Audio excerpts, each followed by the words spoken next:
It's probably normal, the new movie you didn't see this weekend. No, I mean, literally, the movie's called Normal, and you probably didn't see it. But it's pretty good, and we're here to talk about it today. Hey guys, welcome back to the channel. My name's Ben, this is Faith in Film. I'm so happy that all of you guys are here today, and as I said, we're going to be talking about the new movie Normal, starring Bob Odenkirk. So, Bob Odenkirk is this interim police sheriff that goes to the town Normal in Minnesota, and he's there for 8 weeks as the interim sheriff, as I mentioned before. And everything in this town on the surface seems normal, but if you dig a little bit deeper, it's a little weird. There are things that are going on that just don't seem right. Everyone seems a little bit too happy. The mayor's kind of an oddball, and it just seems like that they're hiding something, but you just can't tell what it is. But there's definitely something that's going on. You can feel it in your bones watching this movie.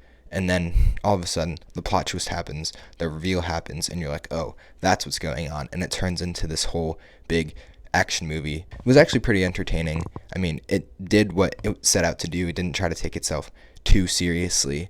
And I thought it was really good for what it was. The writer of John Wick wrote this movie, and because of that, you can kind of see what is going to happen in this film. But it was also more comedic than any of the John Wick movies are. So I appreciated that aspect of it as well. Anyway, let's get into the character of Ulysses, because he's the main character and he's definitely the one with the most development, and I think he's the most intriguing character. So we see that he's been selected as the new interim temporary police sheriff because he's a very chill and low-key kind of guy. He doesn't really take a very hands-on approach to enforcing the law. He kind of has some unconventional methods, but it all seems to be going well for him in the beginning. He really wants to help people. He wants to see people do good and be good to other people because he's had a troubled past and he's trying to get over that.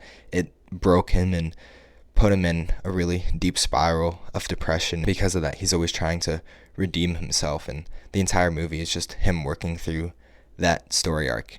And I thought that that was a really cool and really intelligent way of writing this character, of him trying to determine who he is and why he's here, more so than just his job, but really trying to understand why he's here. We see that when he first gets there, he calls his wife, and his main goal was just trying to leave the town exactly as he found it. And I thought that was an interesting perspective. I think he was just so afraid of messing up and not being the person that the town needed. And so he was just like, okay, I'm just going to keep this totally hands off. But when everything kicks off, he's like, I can no longer keep my hands off, but I'm going to use the abilities that I've been given in order to facilitate a betterment for this town in a very unconventional manner. And I think that he's able to do that super well. Again, the movie is exactly what it sets out to do. It's just a fun kind of action movie, and it doesn't try to do too much with what it has, but it still takes itself seriously enough in order to have a good time. And there are some really funny comedic moments. So I think that it played this balance pretty well. So it was just a very well-paced, surprisingly well-written twist kind of mystery comedy action movie, but overall it was, like I keep saying, exactly what it set out to do. It did well, so for that you can't fault it. Anyway, that's going to be the review section of this video, but now we're going to see where I see Christ in this movie. So before we get into that, I'm just going to ask you guys real quickly to subscribe. A lot of you guys are watching the videos and not subscribing. YouTube's telling me that a lot of you guys are not subscribed, so just go ahead and take 2 seconds to subscribe. It takes no time at all, and it's absolutely free, so just go ahead, like the video, subscribe, and ring the notification bell so you guys can just come back and not have to worry about finding the videos again if you're subscribed.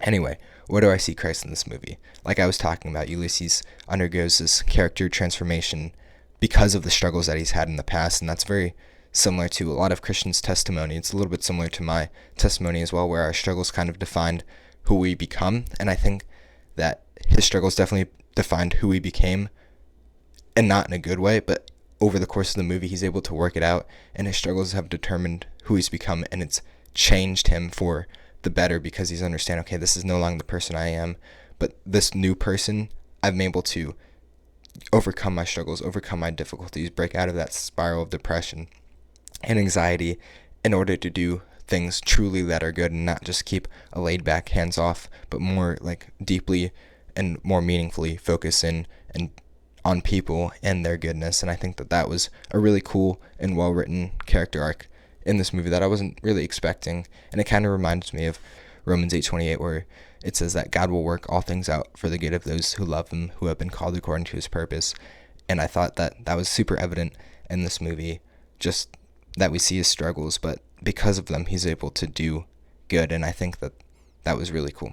Additionally, this movie is, like I kind of mentioned before, just showing the process of sanctification, how things might seem bad, but God is using them to make us better and to respond to him in ways that we don't think we were able to respond to him in the moment, or able to do the works that he's called us to do in the moment. But because of his power and his love for us, we're able to respond in love back to him, and the fruit of our response are the works that we're able to do for him and for his kingdom, because of the faith that we have in him and the salvation that he's given us through Jesus on the cross. And that same salvation is open to each and every one of you that's watching the video right now, and all you need to do is just let him flood into your life and to come into your life, and just trust him fully that his life, death, and resurrection was sufficient for you, and he did that because he loves you, and he doesn't want anything else.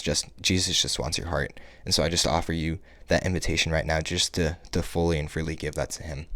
Anyway, that's all I've got for today's video. Thank you guys so much for watching it. I'm going to try to keep putting out as many videos as possible. It really just is determined on what movies are coming out and when. But I really hope you guys are enjoying them. And again, just go ahead and like the video, subscribe, and ring the notification bell.